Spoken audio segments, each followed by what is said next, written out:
cuando entro a la cancha me siento libre, como si nunca había estado. El fútbol te está dando de comer, te está dando para vivir, es algo importante.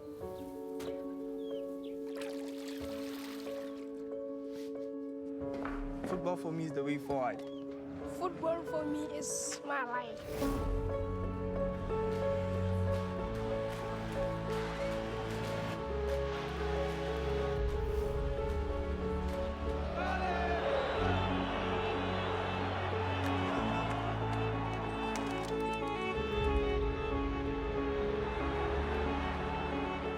The best World Cup ever.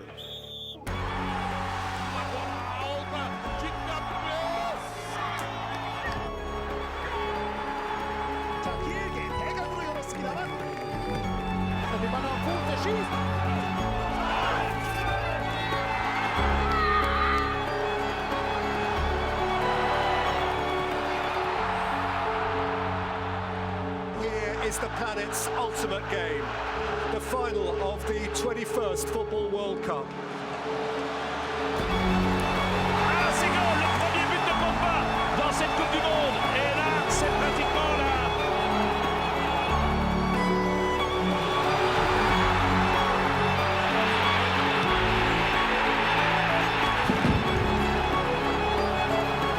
La France, championne du monde.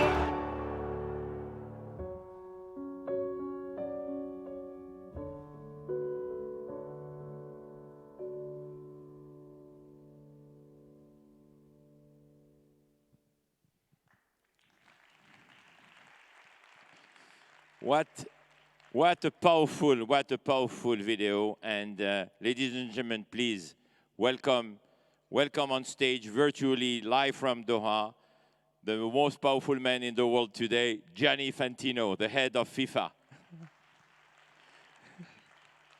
Hello, everyone. Gianni, thank you for being with us. I know that you have a little work to do for the next few days and few weeks. And we wish you best of luck. It's a privilege to be with you tonight here from Riyadh.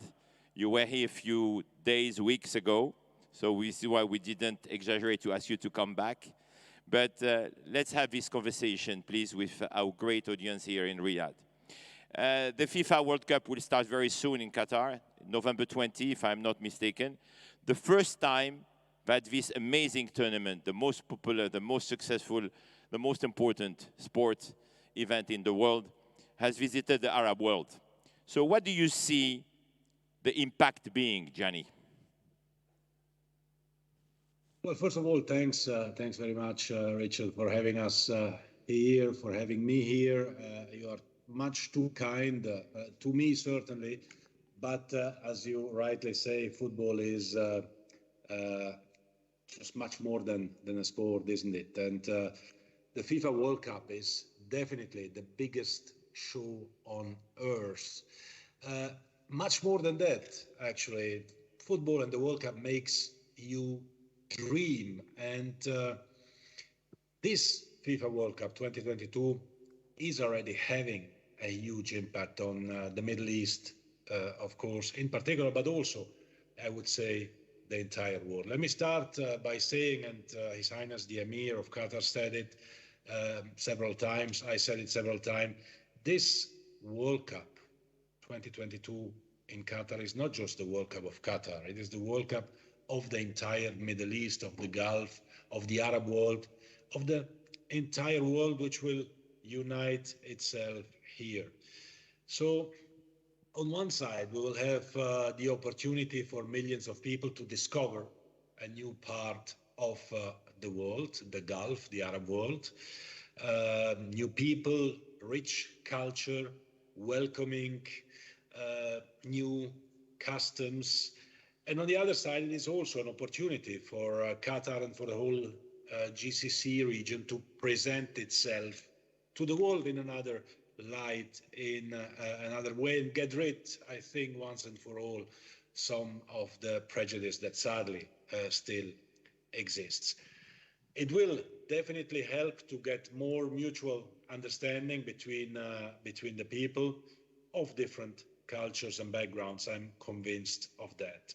And, despite some critics who don't know what really happens, we had 23 million ticket requests, record.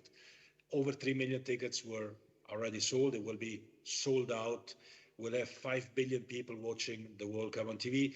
And when it comes to Qatar itself, some changes you were asking, about the impact. Well, some real changes have already happened. For example, when we speak about workers' rights, which is and has been an important topic, for the first time in the region, minimum wages have been established for all workers. New regulations about the kafala system, which has been abolished, have been put in place. Key improvements in terms of workers' welfare have also been activated. And these changes have happened in a few years only in Qatar, whereas in other countries, including some of our dear European countries, it took decades for these changes to happen. So again, it's not me saying it, it's really international labor unions saying that, international organization, trade unions. And this is even more important. So this is the real impact of this World Cup, which has a legacy, which has already started. And if we look forward to the future, we'll have 48 countries instead of 32. So more teams, more players, more fans, more joy, bigger editions, more happiness. But we'll come back to that. Yeah, but precisely, Gianni, about legacy, important initiatives such as the promotion of healthy living and key aspect of any FIFA tournament, as you perfectly mentioned. And I know how you are committed not only on football, but you're also a member of the International Olympic Committee. So you know better than anyone the power of sport. But how do you see the FIFA World Cup precisely creating a legacy here in the Arab world within that very important area? During the FII6 edition, everybody was aligned on the fact that it is becoming a new hub, a global hub, and a barycenter between West and East, North and Center. So what do you think will be the legacy of this World Cup in this part of the world? Well, personally, I'm also indeed convinced that this part of the world is becoming, not just will become, but is already becoming, that's already a reality, a real hub between East and West. And the more people join, participate to events like the FII, like the World Cup here in the region, the more people will realize how important this part of the world is. Coming back on this about the legacy of the World Cup in the Arab world, in addition to what I already said, well, let me start by saying, and speaking also about, healthy living, health, right? This is also one of the key topics of the future, that football is joy, as we said. And we also know that actually FIFA is official happiness provider since over 100 years. And happiness is obviously one of the best medicines for all sorts of diseases, as we know as well. So I think that already by bringing indeed the world together in the Gulf region through the World Cup, we'll have 2 million people from all over the world coming, 5 billion watching it. I repeat these figures, but it's because they are very, very impressive.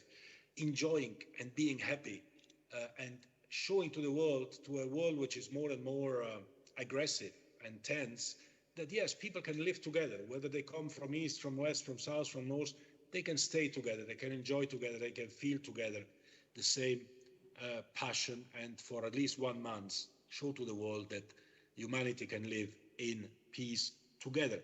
If we speak more specifically about health, this is something also I would like to mention. We have partnered with the World Health Organization and the state of Qatar, in particular the Ministry of Public Health, in order to promote messages about healthy lifestyle and good health during this World Cup, coming out of a pandemic which has stopped the world, which has created a lot of issues in virtually the entire world. Well, I think it's important to focus as well on health. So one of the campaigns that we're promoting will be about be active, about moving, about playing also on the pitch and not just in front of your phone or of your screen. So this will be part of our campaigns to bring our young girls and young boys to action. And we know that for many boys and girls who are maybe 6, 7, 8, 9, 10 years old, a World Cup is quite an event. It's a time where they watch TV together with their parents, where they get emotional, and to be able to pass some positive messages to these people, to these young boys and girls for their first World Cup will be fantastic. Gianni, thank you for helping us to be consistent here at FII, because we started this conference with two important messages delivered by Nobel laureates and by the former Prime Minister of Bhutan. You know, invest on happiness, which you just mentioned. As you know, it is part of the DNA of Bhutan. And the other message was invest in women, and of course in child, but in women. And the draw for the FIFA Women's World Cup recently took place, with the finals happening Australia and New Zealand next year. What can you tell us about the development of the women's game, which was so successful in France few months ago? Yes, I know how well, much, thanks. and I know how much you fight to be supporting women and to be more inclusive with women, since you are the president of FIFA. So please. Yes, thank you very much. Well, you know, I also have to declare here a clear conflict of interest. I'm father of 4 daughters. So, you know, if I don't support everything that has to do with women, I cannot go back home anymore in the evenings. But jokes aside, of course, it is crucially important. We just had the draw of the next Women's World Cup, which will take place in Australia and New Zealand next year. Women's football is growing all over the world. We have currently the Youth Women's World Cup being played in India. The final is played on Sunday, and a country like Colombia, who had never reached that stage, reached the final. They will play against Spain. So it's not the usual Nordic countries in Europe or the United States who reach final of these competitions, but 2 Latin countries, one from South America, one from Europe, who came to the final. Another semi-finalist was Nigeria, and the other one was Germany. So we see that there is movement. Last week I was in Paraguay opening a new women's football center of excellence in Paraguay, which is not really known as being a great football country. Well, they will become a great football country, because first country in the world, they opened a specific training center, an academy only for women. Saudi Arabia. Yeah, precisely. How this relates to Saudi Arabia? You and I, we know very well one of the right hand of His Royal Highness Prince Abdulaziz, the Minister of Sport. She's the Deputy Minister, our friend Arwa, who is a football great professional player, but she's inspiring a lot of women here. How do you think this relates to Saudi Arabia precisely? No, it's what is happening in Saudi Arabia is absolutely fantastic. I mean, I've been there as well several times. In one of my recent visits, I visited the women's national team of Saudi Arabia. Saudi Arabia has set up and put up a women's league this year in 2022, which completed for the first time at nationwide level a competition for girls and for women who want to play football. So women's football is getting bigger and bigger. I was speaking about the figures of men's football. Looking at women, I mean, the last Women's World Cup in France had 1.2 million viewers in the stadiums and 1 million viewers and 1.2 billion on TV. The next Women's World Cup will have 1.5 million in the stadiums and 2 billion viewers on TV. And this is thanks to the fact that Women's World Cup is moving all over the world. Morocco, as an Arab country, qualified as well for the Women's World Cup this year. we're speaking about Saudi Arabia. I'm hearing that Saudi Arabia is interested in organizing the Women's Asian Cup, which I think is fantastic if they do so, and maybe why not as well thinking about the Women's World Cup. Gianni, we don't want to take too much of your time, but a big event, the biggest event in the world coming soon. So what would be your priority following the FIFA World Cup in Qatar? Your priorities? Well, I think we need to continue to make football truly global. Football is not, and especially top football, is not the exclusive property of a few. Football is the world sport, and we need to make it grow all over the world. In the last 6 years since I was elected president of FIFA, we changed a lot in FIFA, in the organization, in the governance, in the appointment and election of host countries for tournaments, in eligibility criteria for the members. In the money we are investing, we invest 7 times more than what was invested in the past. Not because we have 7 times more revenues, but because money doesn't disappear and goes where it has to go. In youth football, in women's football, we invested 1 billion in the last 4 years specifically on women's football. We need to organize more competitions, more events all over the world. In some parts of the world, there is maybe too much football. In other parts of the world, there is not enough football or not enough top football. We need to wake up the Middle East. We need to wake up China, India, the Americas, in particular North America, to play really a competitive role towards the big European powerhouses. And we will do that by investing in youth, by investing in women's football, and just watch the next few years. Gianni, I cannot resist to ask you a question, which is, any prediction for us? I know you have to be neutral, but please, any prediction ahead of this World Cup? What can I say? Well, what I can say is that as Italian, you know, in the spirit of solidarity, which is one of the characteristics of football, we decided in Italy not to participate in this World Cup so that you all have a chance to win it, right? You get a lot of applause here from the room. You see how nice we are.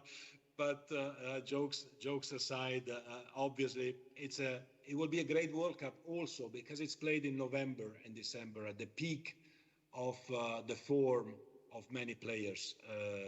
Those who play in Europe in particular, they don't reach the World Cup at the end of a season, but at the beginning of a season. The conditions here are fantastic. The stadiums are state-of-the-art, beautiful. We had a great draw. Everything is ready. Saudi Arabia will definitely also play a fantastic role, playing at home, I'm sure, all the matches. You know, but for me as FIFA president, I hope that the referees do well, obviously, my team.